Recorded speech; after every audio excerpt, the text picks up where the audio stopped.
Yeah, so once again, just that, like you said, exposure, just the amount of kids you could just be around, it's always great. Now, let's talk about how you've been able to, once again, be around a lot of great kids. There's some things that you're doing at Princeton that I really want to touch upon. And shout out to our guy, Pastor Mac, at Ebenezer Baptist Church here in Lincoln Heights as well. But you guys both were talking about, I want to make sure I get it right, social and emotional learning, right? I don't think a lot of our parents, or a lot of our community kind of knows what that is or what the importance of it is, right? So can you kind of just break it down, just what is social and emotional learning? Yeah, definitely. Social emotional learning deals with how students, how people interpret their feelings. So basically, how do you cope with the feelings that you have, or how do you deal with loss? How do you deal with success? How do you deal with failure? Basically, the feelings that you have, the interpretations that you give them. So, and it's really become a big hot topic in education again, because with just some of the issues with just mental illness that we're facing as a country, and is just in the epidemic of that with anxiety and that. Social emotional learning has definitely become more of an important thing of developing character skills, yeah, and just coping skills on how to, regulate yourself, simple things about how to slow down, if you get excited, how to bring yourself back, just really understanding your feelings in more of a holistic type thing is really the focus that we're hoping to do. Now, one of the things at Princeton that we do specifically at our school is I really talk about an inclusive environment. Talk about it. So when you say an inclusive environment, yeah, this is just what you mean by the inclusivity of it, because once again, you get a lot of different experiences, a lot of schools. So, shout out to Princeton. What is it that you guys really do from an exclusive side for our kids? I think what we do well at the middle school is that we understand that when we have our students coming in, they come from very distinct communities that are different, and then they come into Princeton, and that's really where Princeton Community Middle School, what it means to me is that we are introducing our students to the greater community that is Princeton. They're used and very proud and should be of their community and where they're from in their elementary schools. But my challenge, which is the greatest opportunity that I have, is that I get to bring our students in. We talk to our students about, no difference. I tell our students every day, the number one thing that I preach to and really reinforce with our students is that no matter our differences in skin color, religion, economic background, LGBTQ plus identity, nationality, religion, any of your backgrounds, when we come together, we're Princeton Vikings, and really we teach it as a family. We teach core values, which go Vikes, value learning, integrity, kindness, effort, and safety, and these are things that we try to not just talk about, but we try to preach in everything that we do. And you have a almost true unique job there, because once again, the thing that I loved about Princeton, and what I really felt like it prepared me for, is that you have such a diverse crew there. You have so many different kids coming from so many different backgrounds. So I think it's important that you're using that as a pathway, as a platform, as a guideway of education. Curious though, what is your mindset? How do you juggle that? Because you got kids coming from Lincoln Heights, coming from Glendale, coming from well, I know Rellis isn't there anymore, which is almost was that first kind of pathway there. So even with the Rellis being removed, you're that first kind of true integration of everybody. What is your mindset? How do you kind of negotiate that? Not negotiate, but kind of navigate that. Well, number one, just from a leadership and a principal standpoint, that's the number one thing I can do is I get my face in front of our fifth graders as much as I can. I invite them I go visit their schools. I invite them to our summer camp, which I'm really proud of. We do a transition camp for fifth to sixth graders. That is absolutely the best way that you can get ready for middle school. When is that? It is in June, the first 3 weeks after school gets out. We bring all of the kids in for 3 weeks for socialization, academics. It's called a STEAM camp, so they do a lot of fun enrichment activities. Yeah. So really when they come in, they know me, they know the school, they know the setup. And then really, just to be honest with you, what I try to preach and what I live every day is that no matter what we look like, everybody has a unique talent, a strength that they bring to us. And the fact that we are so diverse, I tell our kids every week when I do our Students of the Week, I tell them how proud I am. Yeah. And that the reason that the Princeton is so special is because we look different and we have different backgrounds. We have so many different strengths that, like, if you go to different places and they look the same, they have great strengths, but ours outshine them because we have so many different ones. And what you said, that strength, I really think it once again prepared me, and I think prepared a lot of our students, a lot of my classmates, how to navigate the real world, because the real world does not look like any one color. Like, no matter where you go, so you have to understand how to negotiate those conversations, how to have conversations with people from different backgrounds. I want to once again kind of bring it back to that social emotional learning aspect of it, because you said the main thing is once again to allow people to truly see themselves and understand and slow down and truly understand that, some things that may have happened in your past may not be your fault, but it's your responsibility and how you move with that. Just once again, can you kind of break down what are some techniques, anything specific that you've seen yourself? Once again, Pastor Mac, any specific stories, any specific situations that you think, this is really working in the right direction? Yeah, I would say probably the best is when I walk through the hallways and I would see kids who stop what they're doing. They look completely different. They absolutely would not be people that you would anticipate doing something, and they do an amazing thing like help another person out. Yeah. The best story that I can give about where I think that a lot of my daily messages and things that we try to teach with our core values and how to treat people is, we had a school dance last year, and coming off of COVID, it was the first one that we had in a while.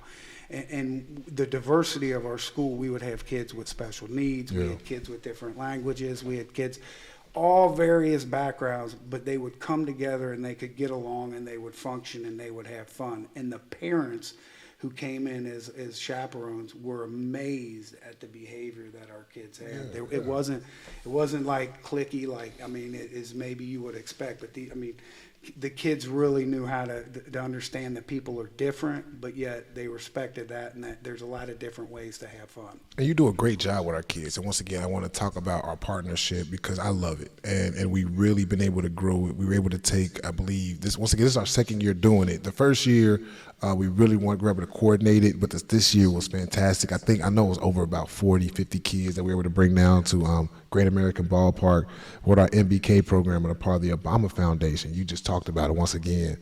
We got so many compliments on how, once again, this is a compliment to you, compliment to the president of the school district, on how our kids behave, how they were organized, how they were able to, once again, take in the knowledge that was brought in, but then also some great questions just going out. Just your thoughts on just, the MBK program and just, once again, how, the Heights movement and MBK has been able to, help and empower some of our young people. Have you seen any change or just anything, positive in that aspect of it? Yeah, I would say first off, thanks for the partnership with My Brother's Keeper. Thank you. You give, one of the things that's a tenet of me is I believe you have to give kids exposure to things that are outside of either their day-to-day or their community. So when the Heights movement, you, Mr. T, shout out to El Presidente. Yeah, yes, cool. when you guys talked to me about this opportunity. But let me just say, you just kind of we went to the Reds game, this, that, and the other. But let me tell you something for people out there about this experience that these kids had. That we had the mayor of Cincinnati, we had Barry Larkin, we had panels of African American business people, entrepreneurs, real estate agents. The black excellence that they had represented, and they had sessions with the kids where the kids got to hear and ask questions and interact and got to see backstage how the Reds game, a press conference. These were things that have changed those kids. The comments of what the qualitative comments, wow, I've never seen this. This is an experience I've never had before, and it's because of My Brother's Keeper experiences. So I believe with the things that you're doing about giving these kids the experience, they really can actually take those experiences and bring them back, because you can see that interaction. When they interact with people, maybe they're not so short. Maybe they're more receptive. That gets back to, once again, the whole social emotional intelligence, because if I'm exposed to different opportunities, that's that confidence I can build in myself to know that, I belong here. There's so many times that I know, and once again, everybody asks, how did we start the Heights movement? It was myself and Court sitting down, just similar to how you and I are, just having a conversation, because we were both coaching and Princeton at the time. dealing with these kids every day, dealing with the guys like John every day. But knowing that you see it all the time. Once you leave the school and you bring these kids home, sometimes it's almost hitting a reset button every day. So it's like, so what can we do? Because not only are we bringing them home, we live with them. We see them in these streets every day. So it just started off as something small, as just making sure that they knew they had a safe place outside of school that they can go to, but it couldn't always just be Court's house. It couldn't always just be my house. So it was great to see that these young people were able to organize and get structured and say, this is what we want, and how we were able to build it and push it forward. Now, it wasn't going to happen overnight, but this building that we're sitting in, this studio, the ability for us to have this podcast, it's all these young people. It was your junior high kids. You got kids like Chanel Overson. You got kids like Rico. You got kids, I'll just go on and on from they're your 8th graders now going into 9th grade that were here just helping us all, throughout the community. So I can't talk about it enough on how proud I am of our young people, and it shows that I see how proud you are of them as well too. And that's why I really enjoy this partnership. What I really want to hit upon next, because I'm eager to talk about it, is John's role in this and John Harris's piece, because John has truly stepped up, and I just want to see if you have seen, or if there's some kids you want to shout out that also potentially fit this mold. So John Harris, Lincoln Heights kid, one of those kids that were always kind of the underdog, right? Never really, but they outworked everybody. And that's kind of how you continue to find leadership, to the point that he said, I wanted to have my own program where I can now mentor young kids that do not have fathers in the home. Now it was rained out, so you didn't get to see the program today, which I wish you could have saw. It's amazing when it happens. But are there any more stories that you're seeing right now in those 6th, 7th, 8th graders, like, hey, that young man is definitely going to be one of those next leaders that's coming up in this community soon? Yeah, I mean, we definitely have a lot of kids to choose from that I could highlight. I mean, they're, probably one that, just to give a little bit of a shout out is Lester Parker, who is definitely, he's got some charisma to him and some leadership. When we talk about Lester, when he first started at the middle school, I knew him from Miss Bailey, who's a really good friend. Shout out to Miss Bailey. Yes, definitely. Much respect. When I think about how I try to lead a school, Miss Bailey is definitely the example of the passion that she puts into her staff and students. So I wanted to give her that quick shout out. For sure. She inspires me. But anyway, Lester Parker came to the middle school, and I already knew that he was kind of like an assistant principal coming up. But Lester has an unbelievable ability to be able to articulate for a middle school student. He's the charisma, his personality, to be able to carry a room. It's almost like we go back to an athletic ability where you just can't coach that. Yeah. And Lester has that interpersonal skill and communication skills. So it's just an athletic piece real quick. I think we can maybe have like 2 or 3 more minutes just to continue this rap with you. I always found that the people that I like to hire, the people that I like to work with, have that athletic background, because once again, they almost have that inherent trait that Princeton teaches you, how to deal in diverse and how to deal with adverse situations. Just as you kind of talk about your teaching style, your principal style, your leadership style, where would you say that the biggest because I feel like I have some games that I always reach back to, and I'm like, man, this is what prepared me for this moment. Do you have any like big games, or just like, man, or from a coaching standpoint or a playing standpoint, like this was a particular game that will allow me to prepare myself for where I'm at right now? So more of a professional type of a thing? Yeah. So here's an example, right, that I kind of go to. We had played Walford my junior year. And so it's ironic that the kid that did this, his name was Drmaxraw. He went to Lakota West as well too. But it was one of those games where I was having a terrible first half, right? Just a terrible first half. Jay Bateman's just ripping my ass, but you had an opportunity to just continue to keep going. That second half, you get one, because it's every other play. You got to, so next play you're able to go down, boom, make it one of the best plays you ever made, cause a guy to force a fumble. But then when you do it, what happens in that same play, I tore my whole shoulder up, right? So that's one of those where I kind of use, it's like, things may not work out like you want them to, but if you try to give, foolish effort, even if you think you make the play, it still may not work in your favor at that moment in time. But if you continue to see, past it, what can you control? That's one of those games that I always kind of go back to. It's like, man, that was kind of maybe one of the best plays I ever made. But going for that best play forced me to always, now you can't really play no more, right? But it forced you to kind of really get mentally strong. That's what I mean. Like, do you have a game that you kind of, or just a play that you kind of go to from an athletic standpoint? You're like, this is something that I definitely have made me a better person, a better athlete, just a better leader. Well, absolutely.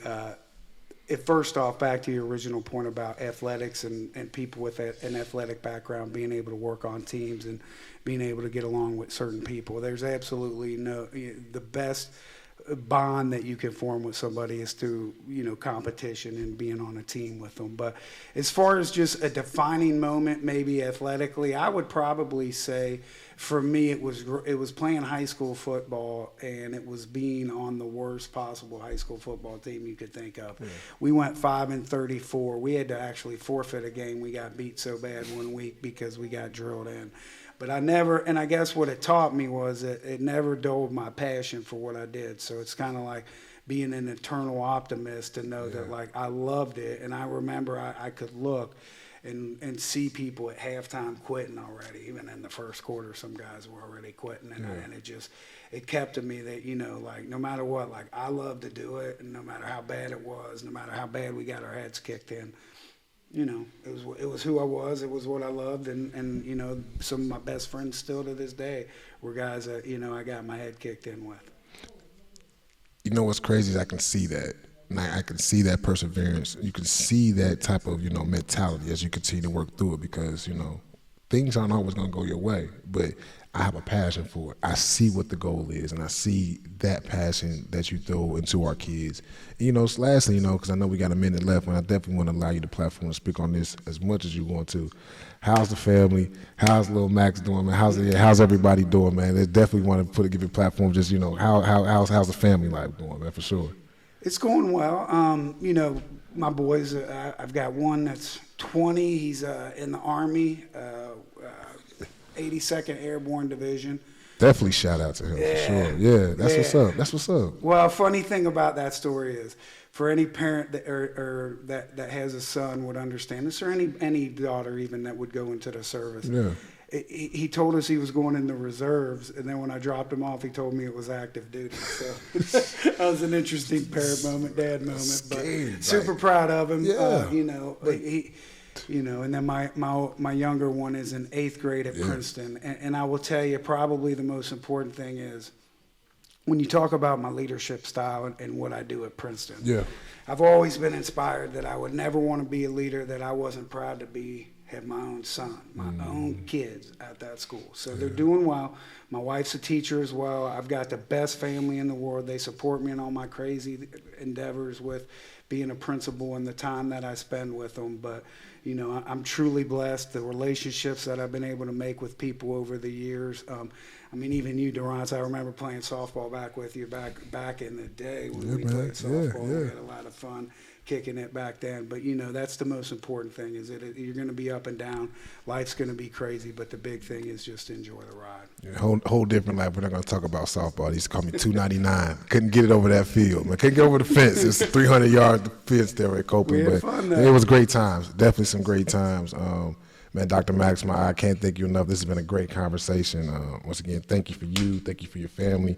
Thank you for the work that you're doing with our kids. I think we had a great conversation once again on just, emotional and, intelligence and emotional awareness. I'm about to cut that in again. Johnny, I messed it up. The word is emotional. Social emotional, yeah. So and just definitely makes and 3, 2, and the work that you're doing with our social and emotional just intelligence with our young people, because I'll tell you this, with our community, social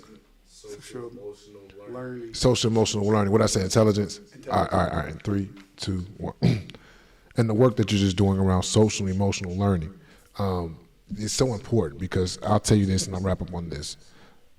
Things that are within our community, especially when it comes to mental wealth and mental wellness, it's always a taboo conversation at times, especially with the kids that's here from Lincoln Heights, because I feel like, and the data says as well too, you're living next to a gun range, right? So this already that's putting your ACEs scores already, 3-4 notches higher than everybody else. I was watching this thing on, just a track race, and I really think about our young people, and that's just, once again, a motivating factor. But then it gets back to your point, and that's why I love working with individuals like you at Princeton. It doesn't matter what the score is. This is our passion. We'll keep fighting and we'll keep working to get these kids what they need. And it's good to know that I have a partner like you here at the table to keep rocking with it, man. So thank you again, Dr. Max. It's been cool. Yes, but yeah, once again, like we say here, man, there are no limits because we are the heights. And shout out to Johnny on the ones and twos behind us, man. But thank you guys again, and we'll be back next week. Peace. All right, counting down in 3, 2, 1.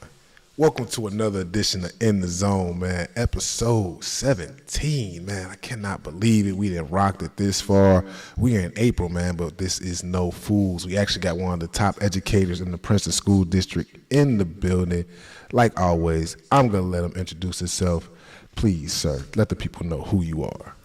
Hey, thanks for that introduction. This is Dave Maxim, Dr. Maxim in Princeton City School District. I am the proud principal at the middle school, Princeton Community Middle School. I've been there. This is my 9th year. 4 years as the assistant principal, and then 5th year as the head cheese, the building principal. I know that's right. Yeah, man, the head cheese, man. It's just so crazy because I think back who my junior high principals was. I know it was a couple people there, but I know actually the gentleman who, one of our, I guess I could call a business partner, Mr. Tyrone Overson, he's my freshman principal. So the roles that principal plays in kids are huge. Now the role the principal played in my life as a kid was to make sure I wasn't going to ISS every day. But yeah, man, so Dr. Maxim, how did you end up becoming, the spot that you got into today? Because, a lot of kids when they wake up or when a lot of kids are going to school, they're not saying, I want to go be a principal. Was that your ambition always that you wanted to be a principal growing up? No, I was heavily into sports, so I was definitely competitive growing up. I was a middle child. We were 2 years apart. I had an older brother and then a younger sister, so that definitely, my athletic background growing up definitely affected the way my outlook, just, teamwork, working with different people.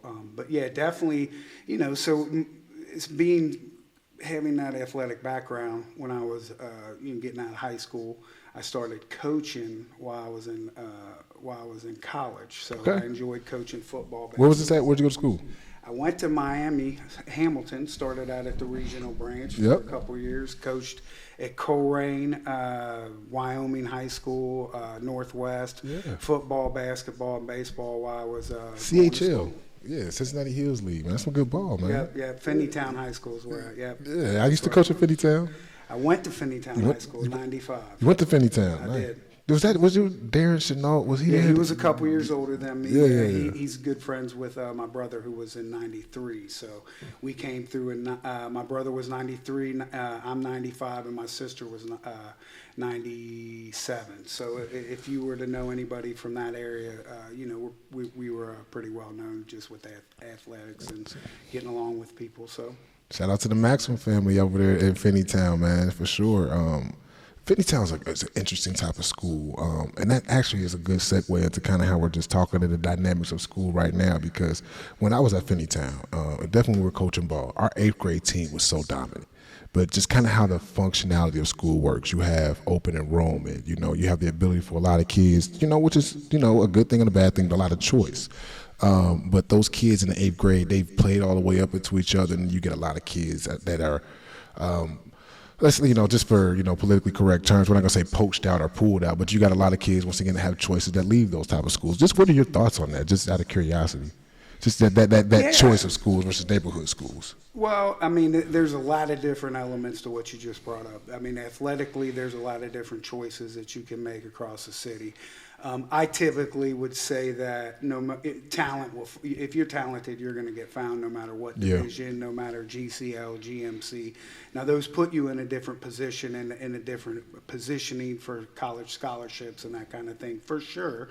But definitely it's something that, if that's one of the things that's important in your life and that's your passion, then, quite frankly, you're going to choose the best option for your kid and your family and what you think you're going to position your child as and what that is, whether high school. So. Yeah, because I think about that, and 1 minute left in this segment, because I was thinking about Darius Baisley, right? Darius started off at Finneytown kid, which was so crazy though, because even still, I think if you ask Darius, he would say the same thing. And once again, nothing against Finneytown, but I think sometimes that ultra competitiveness that's not just in your own league, but just having so many kids there, right, and just so many opportunities to compete all the time. I think that elevates your game, and I think Darius definitely saw that.